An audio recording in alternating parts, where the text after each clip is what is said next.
తెలుగు ప్రజలు ఏదో అలా 4 మెతుకులు విదిలిస్తే, I'm sorry for using this word, ఎంగిలి మెతుకులకు ఆశపడేవాళ్ళని, బిర్యానీ పొట్లాలు, స్వీట్లు, మందు అలా విసిరేస్తే, అలా పడేస్తే చాలు, వాటిని తిని తాగి ఎవరు ఏం చేసుకున్నా పట్టించుకొని అసమర్థులని, అలాంటి వాళ్ళని బకరాలు చేయడం పెద్ద విషయమేం కాదు అని చెప్పి, నేను చాలా గొప్పోడిని అని చెప్పి ఒక వ్యక్తి మాట్లాడుతున్నాడు. I'm not telling these words. ఒక వ్యక్తి ఎదుగో మీకు కనిపిస్తున్నాడు కదా, మన భారతదేశంలో మన తెలుగు ప్రజల యొక్క వ్యూవర్షిప్తో, మన సపోర్ట్తో దేశాలన్నీ తిరిగి డబ్బులు సంపాదించుకొని అక్కడ ఉండి మన దేవీ దేవతల్ని నోటికొచ్చినట్లు మాట్లాడి సారీ చెప్పమంటే మీరు నాశనం అయిపోతారని శాపాలు పెట్టి, ఇప్పుడు మీరు ఎంత ఎర్రిపప్పలో నేను చెప్తున్నాను వినండి అని చెప్పి ఒక వీడియో రిలీజ్ చేశాడు. రాజకీయాల్లోకి వస్తాను and is telling the exact path, తను ఏం చేయబోతున్నాడు, ఎలా నడవబోతున్నాడు చెప్తున్నాడు. అండ్ ఇక్కడ ఎక్కడో కూడా అతను ఏదో నిజంగా వస్తాడు చేస్తాడని కాదు, అరే మీరంత పిచ్చోళ్ళు రా అని చెప్పి మన తెలుగు ప్రజల్ని మీరంత ఎర్రిపప్పలు అని చెప్పేసి అంటున్నాడు. That is what he mean there. ఒకసారి మీరు చూడండి ఆ వీడియో, మీకే అర్థమవుతుంది ఏం చెప్పాలనుకుంటున్నాడు, ఏం చెప్తున్నాడు అనేది. ఒక్కసారి మీరు చూడండి, just take a look at that video. రాజకీయాల్లోకి వస్తున్నాను, వైజాగ్ నుంచి ఎమ్మెల్యేగా పోటీ చేస్తున్నాను. ఎందుకు రమ్మంటున్నారంటే 130 దేశాలు తిరిగాను, మెయిన్ శాటిలైట్ మీడియాని కొండెరిపప్పం చేశాను, ఇంతకన్నా తెలివైన మన తెలుగు రాష్ట్రాల్లో లేదని అంటున్నారు. ఓకే, నేను వస్తే ఏం చేస్తానో మీకు చెప్తే మీరు షాక్ అవుతారు. అయితే ఫస్ట్ మనం ఇండియా వచ్చేస్తాను. ఇండియా వచ్చేసి ఒక పార్టీ యొక్క కండువా కప్పుకుంటాను. ఒక పార్టీ కండువా కప్పేసుకున్నాక ఇంకా మనకి ఎక్కర్లేని పవర్ వస్తుంది. సో మీటప్ పెడతాను, ఫస్ట్ మీటప్ పెడతాను. ఎందుకంటే విదేశాల్లో మనకు 2000 మంది 3000 మంది వచ్చినప్పుడు వైజాగ్లో మీటప్ పెడితే అట్లీస్ట్ 50,000 మంది ఎందుకు వస్తారంటే బిర్యానీ పెడతాను, రసమల్లా పెడతాను, ఐఫోన్ గిఫ్ట్లు ఇస్తాను, ఒక 100 ఐఫోన్లు. ఇదంతా పార్టీ ఫండ్. ఓకే, వచ్చి రాగానే మీరు మీటప్కి వస్తారు, అయిపోతుంది. అయితే మీటప్లోని బిర్యానీలోని అమెజాన్ అడవుల నుంచి తెచ్చిన కాలకోట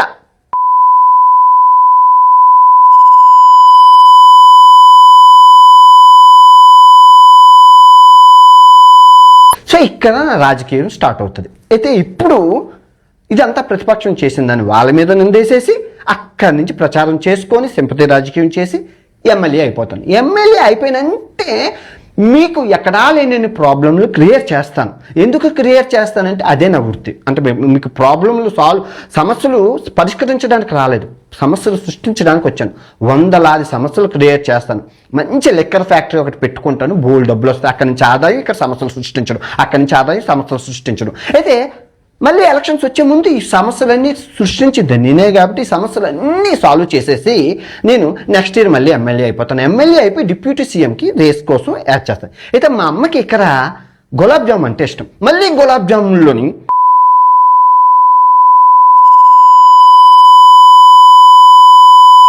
డిప్యూటీ సీఎం చేసి మళ్ళీ అంతా చేసి సీఎం రేస్ కోసం మళ్ళీ నెక్స్ట్ సీఎం అవ్వడానికి, ఎందుకంటే సీఎం ముసలోడు అయిపోతాను, నాకన్నా తెలివైనడు ఎవరు లేరని అందరూ అంటున్నారు కాబట్టి నా పార్టీ ఆదేశాల మేరకు నేను వెళ్ళిపోతాను. వెళ్ళిపోయి ఇక్కడ మా నాన్నకి బూందీ లడ్డు అంటే ఇష్టం, సీఎం అవ్వడం కోసం మళ్ళీ నాన్నకి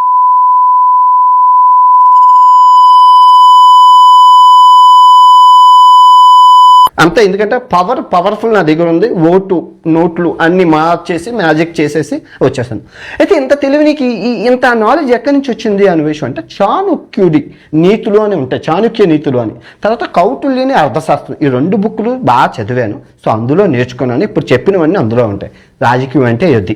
ఇప్పుడు చెప్పండి, నేను రావాలా వద్దా? మరి ఇంత తెలివి ఉన్న అన్వేషు మరి సీతమ్మ గొడవల్ని ఎందుకు హ్యాండిల్ చేయలేకపోయావు అని మీరు అనొచ్చు. ఇన్ని యుద్ధాలు చేశాను కదా 6 సంవత్సరాలు, సీతమ్మ గొడవలు అనేవి మీకు తెలియదు. అసలు నేను ఎందుకు సీతమ్మ గొడవల్లో దూరాను, నా ఎజెండా ఏంటి మీకు తెలిస్తే కింద కమెంట్ చేయండి. లేదంటే నన్ను అందరూ ఏదో తనని తాను చాలా గొప్పవాడని చెప్పేసి చెప్పుకోవడానికి ట్రై చేస్తున్నాడు. I'm really not comfortable telling this news. I'm really not comfortable. Telugu ప్రజల్ని మీరు వేస్ట్, మీరు పిచ్చోళ్ళు, మీకు తెలివి లేదు అని చెప్తున్నాడు. మీరు గొర్రెలు, నేనేదో పడేస్తే అది తింటారు పోతారు, నేనేదో రాజకీయాలు చేస్తాను, డిప్యూటీ సీఎం అవుతాను, తర్వాత గులాబ్ జామున్ పెడతాను, అది కూడా తింటారు, దాంట్లో కొంచెం కలుపుతాను, అది కూడా తింటారు పోతారు, సీఎం అవుతాను, ఎందుకంటే నేను తెలివినైనా మీరే అంటున్నారు కదా అని చెప్పేసి మాట్లాడుతున్నాడు. He's not normal. It seems he's not normal. ఏదో సైకలాజికల్ ఇష్యూనో లేకపోతే వ్యూవర్షిప్ తగ్గిపోయి డబ్బులు లేక ఏదో ఒకటి చేసి వ్యూవర్షిప్ సంపాదించుకోవాలని చెప్పేసి మరి ఏ తెలుగు ప్రజలైతే పిచ్చోళ్ళు అయ్యి అతన్ని అంత ఆ స్థాయిలో నిలబెట్టారో, ఏ తెలుగు ప్రజలైతే మా మనోభావాలు దెబ్బతిన్నాయి నువ్వు సారీ చెప్పు అని అట్లీస్ట్ అడిగారో ఆ తెలుగు ప్రజల్నే ఇదిగో ఇలా మాట్లాడుతున్నాడు. బిర్యానీ మెతుకులకు ఆశపడేవాళ్ళు ఒక క్వార్టర్ మందు పోస్తే చాలు మీ మొహాలకి అని చెప్పి మాట్లాడుతున్నాడు. అక్కడ మిమ్మల్ని నేను పిచ్చోళ్ళని చేసి రాజకీయాలు చేయగలుగుతాను అంటే అతని స్ట్రాటజీ చెప్పట్లేదు. అంత ఈజీగా నడుస్తున్నాయి ఇక్కడ రాజకీయాలు, మీ నాయకులు మిమ్మల్ని ఇలా గొర్రెలు చేస్తున్నారు అని చెప్పి ఇండైరెక్ట్గా చెప్తున్నట్లుగా మాట్లాడుతూ తను చాలా తెలివిగల్లోడని ప్రూవ్ చేసుకుంటూ ఒక నెగిటివ్ పబ్లిసిటీని క్రియేట్ చేసుకుంటూ, అంటే ఇప్పుడు ఈ వీడియో గురించి ఏంటి, కొంతమంది తిడతారు, కొంతమంది పొగుడుతారు, ఏదో ఒక రకమైనటువంటి ఒక పబ్లిసిటీ వస్తుంది కదా అని ఒక పిచ్చి ఆలోచనతో ఏదో చేస్తున్నాడు. ద ఫ్యాక్ట్ ఈజ్ ప్రజలకు అతని మీద ఇంట్రెస్ట్ పోయింది.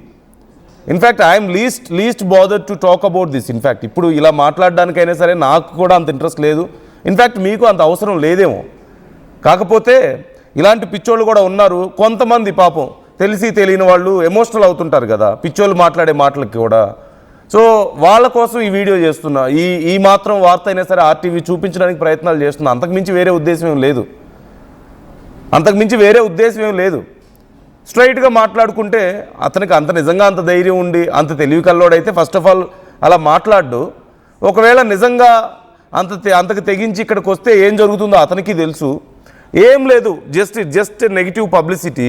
ఏదో ఒక విషయాన్ని కెలకాలి, మన ఎమోషన్స్ని టచ్ చేయాలి, వీళ్ళని రెచ్చగొట్టాలి, తిట్టుకుంటూ అయినా నా వీడియోలు చూడాలి, నన్ను తిడుతూ అయినా సరే నాకు వ్యూస్ రావాలి, దానివల్ల నాకు డబ్బులు రావాలి, నేను బతకాలి అని చెప్పేసి ఏవో పిచ్చి ఆలోచనలో పిచ్చి మాటలు మాట్లాడుతున్నాడు.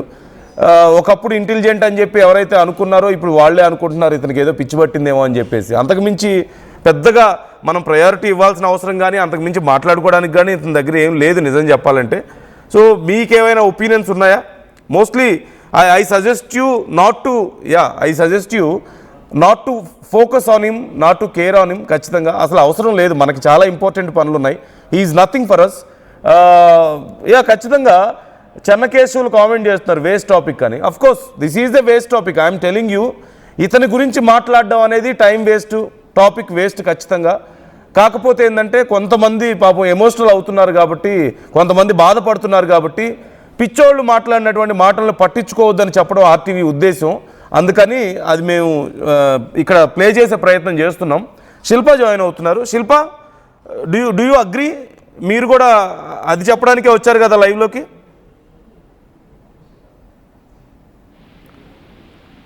శిల్ప, శిల్ప ఇప్పుడు చేసిన వీడియో మనం చూసాం.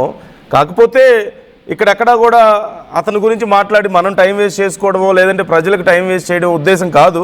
కాకపోతే అలాంటి నాన్ సెన్స్ని కొంతమంది పాపం పట్టించుకొని తెలియక అతను ఏదో అతి తెలివి కలవాడని చెప్పి అతను బిహేవ్ చేస్తుంటే ఆ పిచ్చోళ్ళ మాటలు కొంచెం ఏదో నమ్మి లేదంటే వాటికి ఇన్ఫ్లుయెన్స్ అయ్యి కొంతమంది బాధపడతారు. కాబట్టి మనం ఈ వీడియో చేసే ఉద్దేశం, ఈ న్యూస్ చెప్పే ఉద్దేశం. సో వాట్ యూ సే, అతను ఆ వీడియో మీద ఎలాంటి రెస్పాన్స్ వస్తుంది అసలు? Totally I agree with you. ప్రధానంగా ఏ తెలుగు ప్రజలైతే తనను తీసుకుపోయి ఆ స్థాయికి తీసుకెళ్లారో అదే ప్రజల పైన విషయం కక్కుతున్నాడు. గత కొన్నేళ్ల నుండి ఇటు ఏదైతే ప్రజలకు సంబంధించినటువంటి మనోభావాలను దెబ్బతీసే విధంగా వీడియోని విడుదల చేస్తున్నాడు. ఈ రోజు మరో వీడియోని విడుదల చేశాడు ప్రపంచ యాత్రికులైనటువంటి అన్వేష్. నేను తెలుగు రాజకీయాల్లోకి అడుగు పెట్టబోతున్నట్టు కూడా వీడియో చేశారు. కానీ ప్రధానంగా నేను సింపతి రాజకీయాలు చేస్తుంటే మొదట 100 మంది ఫ్యాన్స్ ని నేను కలుస్తాను, వాళ్ళకి ఐఫోన్లను ఇప్పిస్తాను. ఐఫోన్లను ఇప్పించిన అనంతరం వాళ్ళకందరూ కూడా బిర్యానీ ప్యాకెట్ ఇప్పిస్తారు. కానీ ఆ బిర్యానీ ప్యాకెట్ లో నేను విషయం కలిపి వాళ్ళందరూ కూడా పోయారనుకుంటూ కూడా సింపతి రాజకీయాలు చేసి ఇదంతా కూడా ప్రతిపక్షం చేసిందంటూ కూడా మొదట ఎమ్మెల్యేగా అవుతా, అనంతరం నా సొంత తల్లికి కూడా ఒకవైపు ఇలానే తనకి ఇష్టమైనటువంటి ఫుడ్ ఐటమ్ పెట్టి తనకు కూడా ఇలానే చేసి అక్కడ సింపతి రాజకీయాలతో డిప్యూటీ సీఎం అవుతా, అనంతరం తన తండ్రికి కూడా ఇదే విధంగా చేసి ఇదే సీన్ రిపీట్ చేసి అనంతరం సీఎం అవుతా. ఖచ్చితంగా ఇక్కడ మాత్రం ఇటు తెలుగు ప్రజల కోసం అందరినీ కూడా మొత్తం కూడా తన ఒక వెర్రి పాపలు చేసేటట్టు కానీ తను వ్యాఖ్యలు చేస్తున్నారు. ఏదైతే ప్రజలు తనని ఈ స్థాయి వరకు తీసుకొచ్చారో కానీ తను మాత్రం ఈ విధంగా చేస్తుండడంతో ప్రతి ఒక్కరికి కూడా ఒకవైపు గతంలో ఎవరైతే తనని అభిమానించారో వారందరూ కూడా మొత్తం కూడా అన్నెసరీగానే ప్రస్తుతం అయితే ఒక మొత్తం కూడా ఇలా చేస్తున్నాడు ఏంటి మనిషి అయినా వీడు అనే ఫీలింగ్ అయితే కల్పించడానికి మొత్తం కారణం మాత్రం తనే. ప్రస్తుతము తను విదేశాల్లోనే ఉన్నారు. ఇక్కడికి వస్తే తన పరిస్థితి ఏ విధంగా ఉంటుందో తెలియదు. అందుకే అక్కడ దానికి మాత్రం ఖచ్చితంగా పాజిటివ్ గా నెగిటివ్ పబ్లిక్ డొమైన్ లో మాత్రం ఖచ్చితంగా ఉండాలి. అదే భావనతో ఇలాంటి వీడియోలు విస్తృత చేష్టలు చేస్తూ ఇలాంటి వీడియోలను ప్రతిసారి పెడుతూనే ఉంటారు. మొత్తం కూడా ఇంటికి కొంతమంది అభిమానులు అలానే ఉంటారు. సో వాళ్ళకు కూడా కొంచెం వీడు ఇలాంటి వాడని చెప్పడానికి ఆర్టీవీ ప్రయత్నిస్తుంది. అందులో భాగంగానే మనం ఇలాంటివి ఈయనకు సంబంధించినటువంటి వాటికి చెప్పే ప్రయత్నం అయితే మనం అవగాహన అయితే ప్రస్తుతం తెప్పిస్తున్నాం. కానీ ఈ విధంగా చేస్తూనే ఉన్నారు. ఒకవైపు తనకు సంబంధించి రిపోర్ట్ నోటీసులు జారీ చేస్తారు. కానీ తను ఇక్కడికి రాకుండా అక్కడే ఉంటూ ఈ విధంగా ఏదైతే తెలంగాణ ఈ తెలుగు గడ్డ పైన తను ఈ విధంగా చేస్తూ విశ్వసిస్తున్నాడని మనం చెప్పుకోవచ్చు. ఏంటి సింపతి రాజకీయాలు ఇటు తెలుగు రాష్ట్రాల్లో సింపతి రాజకీయాలు అనేవి నడుస్తున్నాయి. అంటే ఇటు ప్రజలు ఎవరైతే ఉంటారో బిర్యానీలకు వీటన్నిటికీ అమ్ముడుపోతారు. వాళ్ళకు బిర్యానీ ఇస్తే చాలు ఓటేశారనే భావనతోనే ఇప్పుడు అన్వేష్ మాట్లాడారు.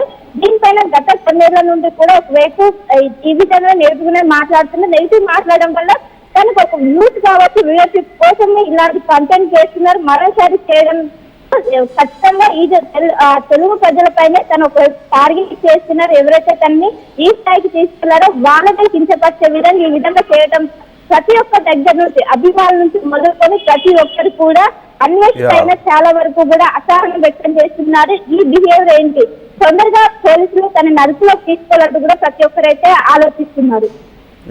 Right thank you Shilpa, thanks for the details. In fact అతని గురించి చెప్పినా పెద్దగా పట్టించుకునే వాళ్ళు లేరు. అతను ఏం లేదు, కొంత ఏదో నెగిటివ్ పబ్లిసిటీ క్రియేట్ చేయాలి, కొంచెం అలా పోక్ చేస్తే తెలుగు ప్రజలు రెచ్చిపోతారు కదా, పిచ్చోళ్ళు కదా, ఎమోషనల్ ఫూల్స్ కదా అని చెప్పి అతను అనుకుంటున్నాడు. అతని ఉద్దేశం అలాగే కనపడుతుంది కదా, బిర్యానీ ఇస్తా, స్వీట్ ఇస్తా, మందు ఇస్తా, అందులో కొంచెం కొన్ని అమెజాన్ అడవుల నుంచి తెచ్చింది ఒకటి కలుపుతా, దాన్ని తిని చాలామంది పోతారు, నేను దాన్ని పట్టుకొని డిప్యూటీ సీఎం అవుతా, అయిన తర్వాత మళ్ళీ మా అమ్మకి గులాబ్ జామున్ ఇష్టం కాబట్టి దాంట్లో కొంచెం కలిపేసి పెడతా, అది పట్టుకొని నేను సీఎం అవుతా, మా డాడీకి ఇంకోటి ఇష్టం కాబట్టి అది కలిపి అందులో మళ్ళీ కొంచెం కలిపేస్తా, దాని నుంచి కొంతమంది పోతారు, అలా రాజకీయాలు చేసుకుంటా అని. ఇక్కడ రాజకీయాలు అంత చెత్తగా ఉన్నాయని చెబుతూనే తెలుగు ప్రజలు అంత పిచ్చోళ్ళు అని చెప్పేసి అతను చాలా తక్కువ చేసి మాట్లాడుతున్న పరిస్థితి మనకు కనపడుతుంది. ఎనీవే అతను ఏదో అప్పుడు నేను సీతమ్మ గురించి మాట్లాడడానికి కూడా నాకు ఏదో స్ట్రాటజీ ఉందని చెప్పి మాట్లాడుతున్నాడు. స్ట్రాటజీ లేదు, గడిద గుడ్డు లేదు, ఇరుక్కుపోయాడు. ఇప్పుడు కొంతమంది ఉంటారు కదా, జనరల్గా సినిమాల్లో చూపిస్తుంటాం కదా, ప్రాణాల మీదకి వచ్చినప్పుడు ఏదైనా చెప్తారు, నోటుకు వచ్చింది మాట్లాడతారు. అలా ఉంది అతని పరిస్థితి కూడా. ఇప్పుడు ఒకప్పుడు ఏదైతే అభిమానం ఉందో అదంతా కూడా ద్వేషంగా మారిపోయింది ప్రజల నుంచి. వ్యూవర్షిప్ తగ్గిపోయింది, ఇన్స్టాగ్రామ్ హ్యాండిల్స్ ఎగిరిపోయాయి. ఇప్పుడు యూట్యూబ్ ఛానల్ మీద ఓకే నాకు ఇన్కమ్ సోర్స్ రావడానికి ఇది ఉంది కదా అని చెప్పేసి మాట్లాడుతుంది. ఎప్పుడైతే నాకు చేతులు కాళ్ళు ఉన్నాయి, ఒకటి పోయినా ఇంకోటి ఉందని అన్నాడో అప్పుడే అతనికి అర్థమైంది ఏదో పోతుంది, తను లాస్ అవుతున్నాడు అనేది అర్థమవుతుంది. రెండోది ఇప్పుడేం మాట్లాడుతున్నాడు, తర్వాత మధ్యలో ఏం మాట్లాడు, నా దగ్గర 6 కోట్లు ఉన్నాయి, 8 కోట్లు ఉన్నాయని ఏదో చెప్పాడు, ఇవన్నీ పోయినా నేను హ్యాపీగా బతికేస్తానని చెప్పి మాట్లాడాడు. అంటే హీ నో దట్ ఆ స్టేజ్ వరకు రాబోతున్నాడు, ఇంకా నాకు ఏ దిక్కు ఉండదని చెప్పి అతనికి అర్థమైపోయి అతను దాన్ని భరించలేక అది ధైర్యంలాగా చూపించుకునే ప్రయత్నం, ఆ భయాన్ని, ఆ ఉక్రోషాన్ని ధైర్యంలాగా చూపించుకునే ప్రయత్నం, నెగిటివ్ పబ్లిసిటీగా అయినా టర్న్ చేసుకుందాం, వీళ్ళు కనీసం అభిమానించట్లేదు, కనీసం ద్వేషించైనా నాకు డబ్బులు వస్తే చాలు కదా అని చెప్పేసి అతను మాట్లాడుతున్నాడు. అంటే జనరల్గా ఇతను లాంటి వాళ్ళని ఏమనాలి మనం, ఎంగిలి తిన్న ప్లేట్లో ఉమ్మేసే రకాలని చెప్పేసి మాట్లాడుతుంటారు. అంటే మరొక పదం మాట్లాడతారు తెలుగులో, అంత హార్ష్గా నేను మాట్లాడలేక ఇలా చెప్పాల్సి వస్తుంది. అలాంటి వాళ్ళు పాలు దాగి రొమ్ము గుద్దే రకాలు అంటారు కదా, అలాంటి వాళ్ళే. ఒక్క క్షమాపణ, సరే ఏదో తప్పు అయిపోయింది, తెలిసి తెలియక నేను ఎన్నో పిచ్చి మాటలు మాట్లాడాను కదా, అన్ని వాటిలో ఇది కూడా అలా దొర్లింది, క్షమించండి అని చెప్పి నిజాయితీగా ఒప్పుకుంటే అక్కడితో అయిపోయేది. ఇగోకి పోయి డబ్బులు ఉన్నాయన్న కండ కావడంతో ఒళ్ళు కొవ్వెక్కి ఏదేదో మాట్లాడి చివరికి ఈ స్థాయికి తీసుకొచ్చుకొని ఇప్పుడు కూడా ఒక మేకపోతు గాంభీర్యం, అంతకుమించి ఏం లేదు అక్కడ. ఆల్రెడీ జరగాల్సిన నష్టం జరిగింది, ఎంతకంటే నష్టపోకుండా ఏం చేయాలా అని చెప్పి ఆలోచించుకొని సరే పాజిటివ్గా ఎలాగో వీళ్ళు పట్టించుకోవట్లేదు, కనీసం నెగిటివ్గానే నన్ను పట్టించుకుంటారో చూద్దామని చెప్పేసి ఇవన్నీ మాట్లాడుతున్నాడు. ఇంతసేపు మాట్లాడుకోవడం కూడా వేస్టే. కాకపోతే కొంతమంది పాపం అమాయకులు ఏదో తెలిసి తెలియక అతని గురించి పట్టించుకొని అతని మాటల్ని విని హర్ట్ అవుతున్నారు. కాబట్టి వాళ్ళు హర్ట్ అవ్వకుండా మనం కొంచెం కేర్ఫుల్గా ఉందాం, సెన్సిబుల్గా ఉందాం, ఇలాంటి పిచ్చోళ్ళకు దూరంగా ఉందాం అని చెప్పడం మాత్రమే నా ఉద్దేశం. సో మీ ఒపీనియన్స్ ఏమైనా ఉంటే కామెంట్ చేసే ప్రయత్నం చేయండి ఈ విషయం మీద.